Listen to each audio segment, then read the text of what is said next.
You know, a lot of people talk about liberty, but not too many people really believe in liberty all the way. It's mostly a hybrid form of liberty they believe in, where they believe you have the liberty to do whatever you want to as long as it pretty well lines up with their vision of what things should be like in the country or in the community. You know, Mark Levin on the radio comes on after Sean Hannity in the Dallas market, and he's on after Hannity in a lot of markets. He's a good voice for liberty, man. He talks a lot about how the things that are going on in Congress and what have you, and in the country, and the direction the country is going in general, is really out of control. It's the antithesis of what our founding fathers would have wanted. You know, when you have somebody telling you, you know, you can't consume trans fat because it's not good for you, you know, it's the ultimate in arrogance, really, to assume that a third party knows best for an individual. And he does really good. He rails against, you know, that type of arrogance and socialist intervention into our private lives. So I called him up and got on the air and tried to have a conversation with him about, you know, liberty. And I asked him, did he believe that the drug laws and the laws against prostitution and things like this were unconstitutional, as I do. And it's not, you know, he asked me this, and it's not that I want drugs to be more pervasive, or I want prostitution to be more pervasive.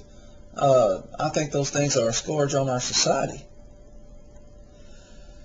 But the same authority that is used to tell me or anybody else, for example, that they cannot inject heroin into their own veins, their own body, or that two consenting adults cannot agree to make an exchange of sex for money, is the same authority that is used to tell you that you can't consume trans fat because it's not good for you, or that you can't talk on your cell phone in certain places, or that you have to give a certain amount of money to charity under the auspices of welfare, whether you believe that's what should be done with your money or not. It's the same power that is used to eliminate things that may seem bad to the biggest majority of us, that is used to eliminate things that seem good to very many of us. And if it were trans fat, or if it were the cell phone, or if it were some of these other things, you know, heating your home, for example, like they're trying to do in California, or the light bulb, for example, that they're trying to eliminate, we would think it was ridiculous.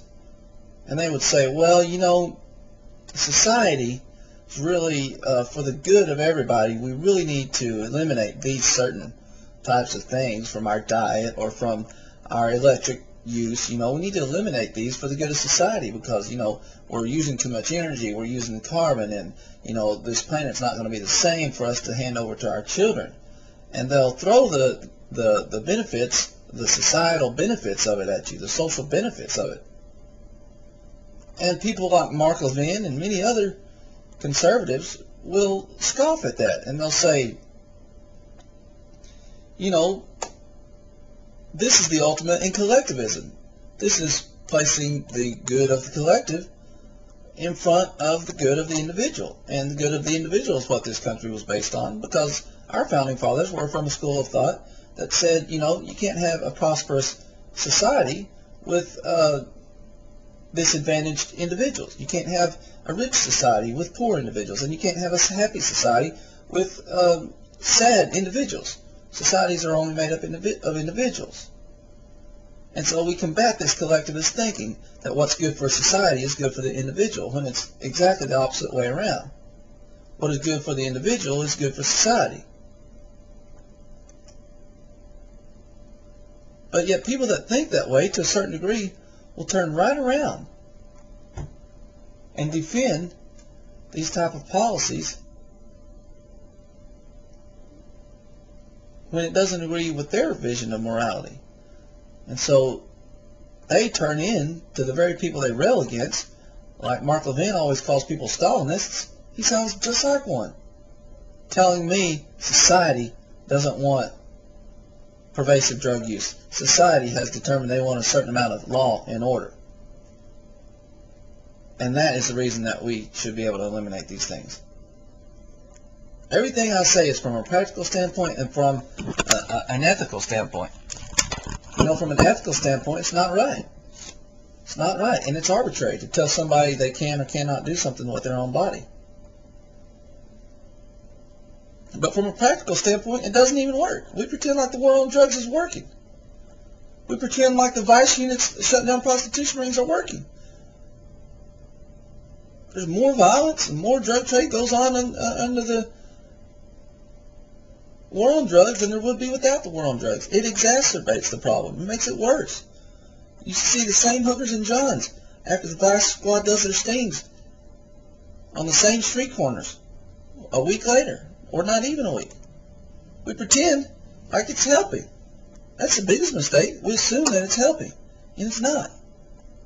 I want one person that disagrees with the basic premise of this video to tell me, because this is always the other argument, that any of the attending problems with drugs or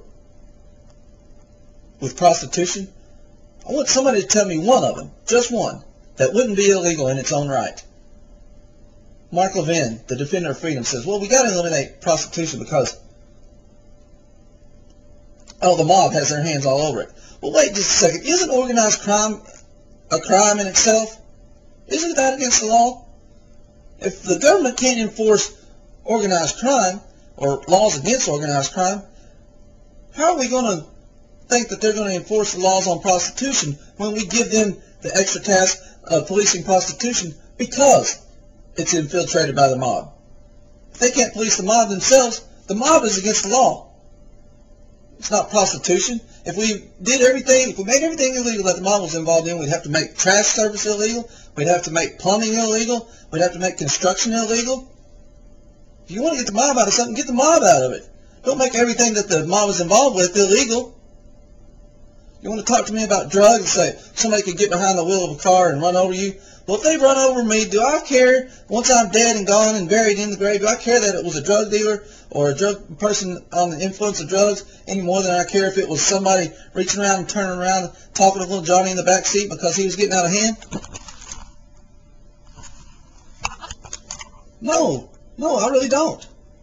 Or would my family care any less?